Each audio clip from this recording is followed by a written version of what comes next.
8억 원에 샀던 일산 아파트가 5억 원까지 떨어졌습니다. 3억 원이 사라졌습니다. 그런데 집주인은 이 아파트가 언젠가는 다시 8억 원을 넘어 10억 원까지 갈 거라고 믿었습니다. 이유는 단 하나였습니다. 바로 재건축이었습니다. 문제는 재건축이라는 말은 쉬운데 실제 사업은 생각보다 훨씬 어렵다는 겁니다.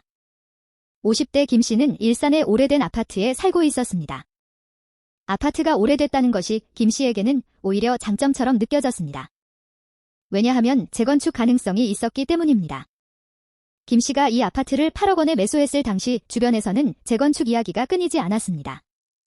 오래된 아파트가 새 아파트로 바뀌면 가격이 크게 올라갈 수 있다는 기대감이 있었습니다. 주변 환경도 좋아지고 아파트 가치도 올라갈 것이라고 생각했습니다. 김 씨는 이렇게 생각했습니다. 지금 8억 원이 비싸 보여도 새 아파트가 되면 10억 원, 12억 원은 충분히 가능하지 않을까? 그래서 대출까지 받아 집을 샀습니다. 자기 돈 3억 원을 넣고 5억 원을 빌렸습니다. 매달 이자를 내야 했지만 재건축이 진행되면 충분히 만회할 수 있다고 생각했습니다. 처음에는 분위기가 좋았습니다. 재건축 이야기가 나올 때마다 주변 집값이 움직였습니다. 사람들은 앞으로 어떻게 바뀔지를 이야기했습니다. 여기는 입지가 좋다. 서울 접근성도 괜찮다. 새 아파트가 되면 가격이 완전히 달라질 거다. 김 씨도 점점 확신을 갖게 됐습니다. 그런데 문제가 하나 있었습니다. 재건축은 생각보다 시간이 오래 걸린다는 겁니다. 사람들은 재건축이라고 하면 오래된 아파트를 허물고 새 아파트를 짓는 정도로 생각하기 쉽습니다. 하지만 실제로는 주민들의 의견을 모으고 사업을 추진하고 각종 절차를 거쳐야 합니다. 계획이 있다고 해서 바로 공사가 시작되는 것도 아닙니다. 시간이 길어질수록 사람들의 생각도 달라집니다. 처음에는 몇 년이면 되겠지라고 생각합니다. 그런데 몇 년이 지나도 크게 달라진 것이 없습니다. 그러면 기대감이 조금씩 줄어들기 시작합니다. 김 씨가 예상했던 재건축 일정도 계속 늦어졌습니다. 처음에는 5년 정도를 생각했습니다. 그런데 시간이 지나면서 7년이 되고 10년이 될 수도 있다는 생각이 들었습니다. 그 사이 부동산 시장의 분위기도 완전히 바뀌었습니다. 금리가 올라갔습니다. 대출 부담이 커졌습니다. 신축 아파트 가격도 조정을 받기 시작했습니다. 그러자 매수자들이 오래된 아파트에 쉽게 돈을 쓰지 않기 시작했습니다. 김 씨는 답답했습니다. 어차피 재건축되면 새 아파트가 될 텐데 왜 가격이 떨어지지? 하지만 매수자는 다르게 생각했습니다. 재건축이 언제 될지 모르는데 지금 8억 원을 줘야 하나? 바로 이 차이가 가격을 움직이기 시작했습니다. 재건축 기대감은 미래의 가치입니다. 하지만 매수자는 오늘 당장 지불해야 할 돈을 생각합니다. 재건축이 3년 뒤에 될지 10년 뒤에 될지 모르는 상황에서 지금 8억 원을 지불하는 것은 부담스러울 수 있습니다. 게다가 오래된 아파트는 당장 불편한 점도 있습니다. 주차가 부족할 수 있습니다. 배관이나 시설이 오래됐을 수도 있습니다. 커뮤니티 시설도 신축 아파트보다 부족합니다. 관리비나 수리비 부담도 생길 수 있습니다. 그래서 매수자는 이렇게 계산합니다. 지금 오래된 아파트에 8억 원을 넣는 게 맞을까? 그런데 주변에 새 아파트가 있다면 선택지는 더 많아집니다. 조금 더 돈을 내고 신축을 사는 게 낫지 않을까? 이렇게 되면 재건축 기대감만 가지고 있던 구축 아파트의 가격이 흔들릴 수 있습니다. 김 씨의 아파트도 8억 원에서 7억 원으로 떨어졌습니다. 김 씨는 처음에는 버텼습니다.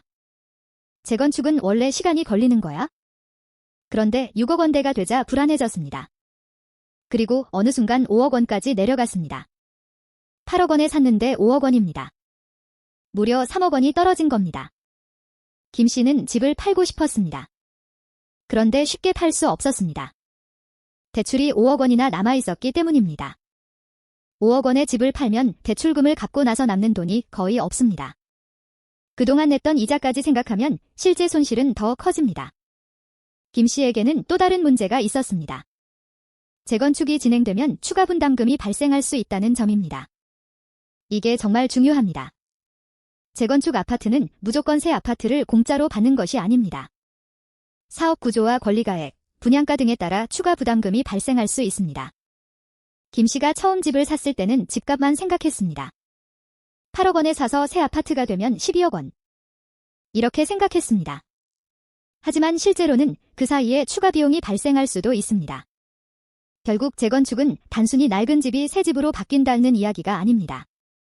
시간이 필요합니다. 돈이 필요합니다. 사업성이 필요합니다. 그리고 주민들의 합의도 필요합니다. 사업이 계획대로 진행되지 않을 수도 있습니다. 이런 불확실성이 가격에 반영됩니다. 김 씨는 그제야 깨닫기 시작했습니다. 자신이 산 것은 새 아파트가 아니었습니다. 새 아파트가 될 수도 있는 오래된 아파트를 산 것이었습니다. 이 둘은 완전히 다른 상품입니다. 신축 아파트는 지금 당장 살 수 있습니다.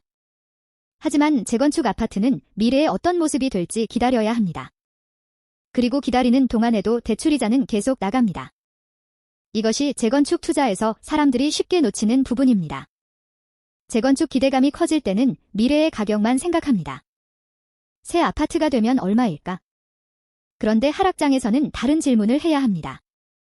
새 아파트가 되기 전까지 내가 얼마나 버틸 수 있을까? 이 질문이 훨씬 중요합니다. 재건축이 3년 걸릴 것이라고 생각했는데 7년이 걸릴 수도 있습니다. 7년이라고 생각했는데 10년이 걸릴 수도 있습니다. 그동안 금리가 다시 올라갈 수도 있습니다. 집값이 더 떨어질 수도 있습니다. 예상보다 추가 분담금이 커질 수도 있습니다. 그렇다면 투자자는 버텨야 합니다. 그래서 재건축은 기대감이 큰 만큼 버티는 힘도 중요합니다. 특히 대출이 많으면 더욱 그렇습니다. 집값이 오를 때는 5억 원의 대출이 별로 무섭지 않습니다. 8억 원짜리 집이 10억 원이 되면 자기 돈이 늘어났다고 생각하기 때문입니다. 하지만 집값이 5억 원이 되면 이야기가 완전히 달라집니다. 집값과 대출금이 같아집니다. 집을 팔아도 손에 쥐는 돈이 거의 없습니다. 그런데 재건축까지 기다려야 합니다. 결국 김 씨는 집을 팔지 못하고 계속 가지고 있기로 했습니다. 시간이 지나면서 주변에서는 또 다른 이야기가 나오기 시작했습니다. 재건축이 정말 될까? 처음에는 이런 질문을 하는 사람이 별로 없었습니다. 하지만 가격이 떨어지자 이런 의심이 커졌습니다. 그리고 이게 재건축 시장에서 상당히 중요합니다. 상승장에서는 사람들이 미래를 믿습니다. 하락장에서는 사람들이 미래를 의심합니다. 같은 사업인데도 사람들의 심리가 완전히 달라지는 겁니다. 재건축 기대감이 커지면 가격이 먼저 움직입니다. 그런데 사업 진행이 느려지거나 시장이 하락하면 기대감이 빠르게 사라질 수 있습니다. 그래서 재건축 아파트의 가격은 현재의 집 상태만으로 결정되는 것이 아닙니다. 사업 속도와 사업성, 추가 분담금, 주변 신축 가격, 금리, 대출 여건까지 모두 영향을 줍니다. 일산뿐만 아니라 분당과 평촌, 산본 같은 일기 신도시에서도 비슷한 고민이 생길 수 있습니다. 재건축 기대감이 있다고 해서 모든 아파트 가격이 같은 방향으로 움직이는 것은 아닙니다. 어떤 단지는 사업성이 좋고 빠르게 진행될 수 있습니다. 어떤 단지는 주민들의 이해관계가 복잡할 수 있습니다. 어떤 단지는 추가 분담금 부담 때문에 사업성이 떨어질 수도 있습니다. 결국 같은 일산이라도 아파트마다 상황이 다를 수 있습니다. 그래서 질산 재건축이 된다라는 말보다 더 중요한 질문이 있습니다. 내가 가진 이 단지는 실제로 얼마나 빨리 진행될 수 있는가? 그리고 또 하나입니다. 내가 추가 비용을 감당할 수 있는가?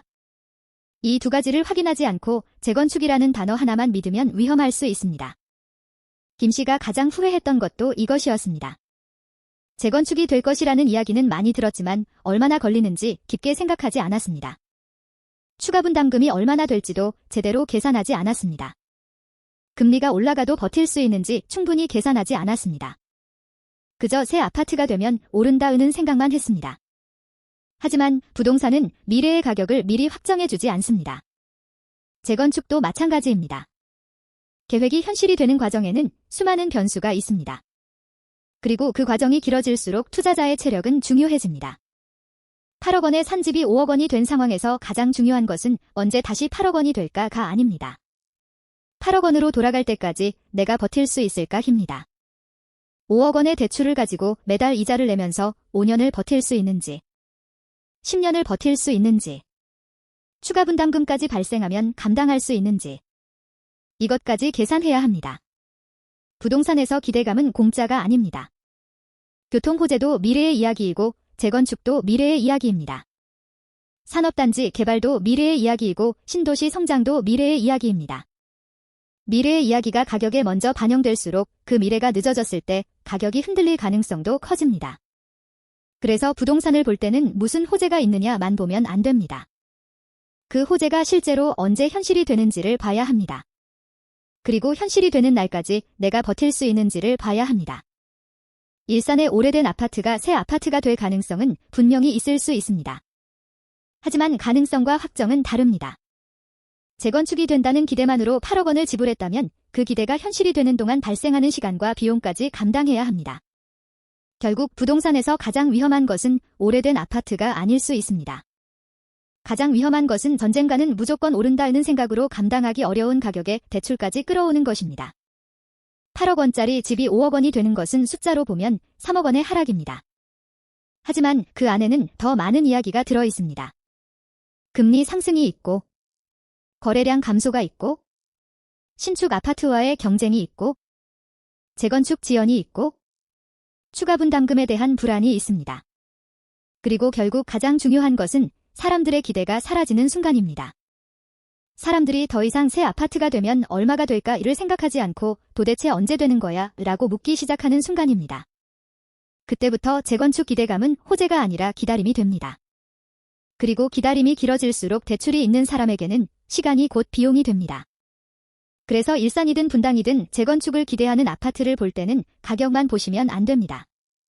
현재 가격이 얼마인지, 대출이 얼마나 필요한지, 사업이 어디까지 진행되는지, 추가 분담금은 얼마나 예상되는지, 주변 신축 아파트 가격은 얼마인지, 그리고 사업이 예상보다 늦어졌을 때 내가 버틸 수 있는지, 이걸 함께 봐야 합니다.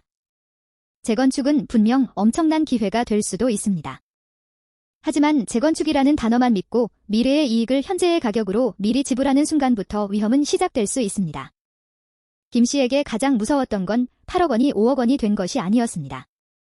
5억 원이 된 집을 가지고도 앞으로 몇 년을 더 기다려야 할지 모른다는 사실이었습니다. 부동산에서 미래는 누구도 보장해주지 않습니다. 결국 미래를 믿고 집을 사는 것보다 더 중요한 것은 미래가 늦어져도 버틸 수 있는 집을 사는 것입니다.